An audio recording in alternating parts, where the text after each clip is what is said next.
हम लोग कल देखे थे प्रश्नावली 9.1 का प्रश्न संख्या 1 से लेकर 3 तक देख चुके थे ना जी। आज हम लोग शुरू करेंगे, देखेंगे 4 नंबर क्वेश्चन से। चलिए 4 नंबर हम क्वेश्चन पढ़ के आप लोग को बताते हैं क्वेश्चन में क्या लिखा है। क्वेश्चन में दिया है कि भूमि के एक बिंदु से जो मीनार के पाद बिंदु से 30 मीटर की दूरी पर है, मीनार के शिखर का उन्नयन कोण 30 डिग्री है, मीनार की ऊंचाई ज्ञात कीजिए। चलिए एक बात आप लोग ध्यान समझिए, इसमें दिया है उन्नयन कोण।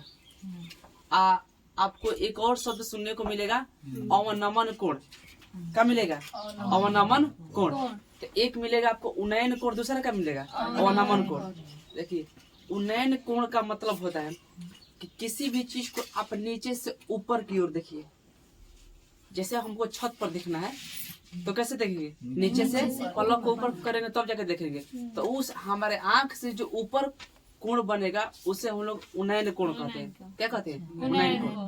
अगर छत पर से कोई व्यक्ति हमको देख रहा है तो उसके जो आंख बनेगा उसके हम लोग कहेंगे अवनमन कोण। क्या कहेंगे? अवनमन कोण। मतलब अगर नीचे से ऊपर की ओर हम देखेंगे तो जो कोण बनेगा उसे उन्नयन कोण कहते हैं। अगर ऊपर से कोई व्यक्ति नीचे की ओर जमीन पर देख रहा है तो उसके आंख से जो कोण बनेगा उसे अवनमन कोण कहेंगे। तो आपको ये दो गो इसमें शब्द जो है बार बार आएगा। उन्नयन कोण इतना है और अवनमन कोण इतना है। इस बात को समझिएगा। उन्नयन कोण का मतलब नीचे से बनेगा ऊपर, अवनमन कोण मतलब ऊपर से नीचे। तो चलिए प्रश्न पर हम चलते हैं और देखते हैं कि प्रश्न जो है क्या कह रहा है। चलिए भूमि के एक बिंदु से मीनार के पाद बिंदु से 30 मीटर की दूरी पर है। सबसे पहले हम एक बनाते हैं क्या चीज? भूमि।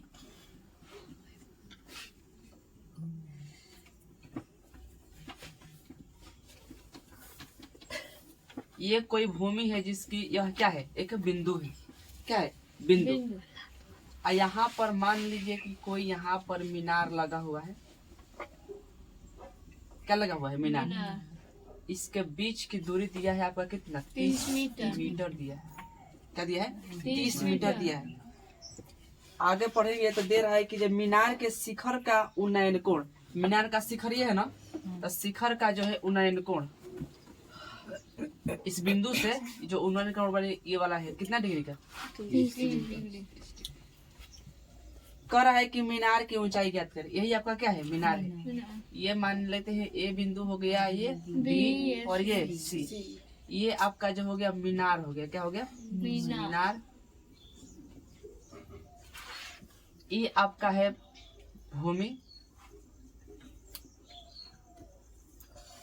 क्या है? भूमि। आई आपको पता है कि क्या है? ये सबसे बड़ी भुजा जो कर्ण कहते हैं। चलिए हमको निकालना है कौन सी? मीनार की ऊंचाई। हॉल में देकर लिखेंगे। ये आपका चल रहा है एक्सरसाइज 9.1। आपका क्वेश्चन नंबर जो है ये कितना है जी? 4। देखेंगे हल इसका तो लिखेंगे यहाँ पर थोड़ा सा 2 स्टेप लिख देंगे कि यहाँ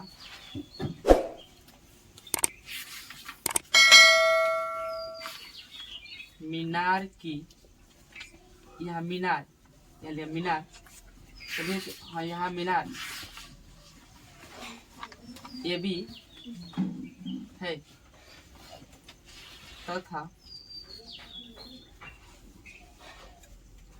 BC क्या है? भूमि। भूमि है। ठीक है। हमें निकालना है। अच्छा कोण C जो है कितना डिग्री है? वो 30 डिग्री। 30 डिग्री। तो लिख देंगे कोण C बराबर 30 डिग्री। ठीक है। अब आप बताइए, कल हम बताए थे ये आपका है लंब है ना, लिखेंगे समकोण त्रिभुज, समकोण त्रिभुज ABC में। बताइए ये आपका क्या है? मीनार की ऊंचाई है। तो लिखेंगे क्या चीज? मीनार की ऊंचाई दी है। तो ये लंब है ना हमारे, इसमें त्रिभुज में काम कुछ करेगा? लंब। अच्छा दिया कौची है?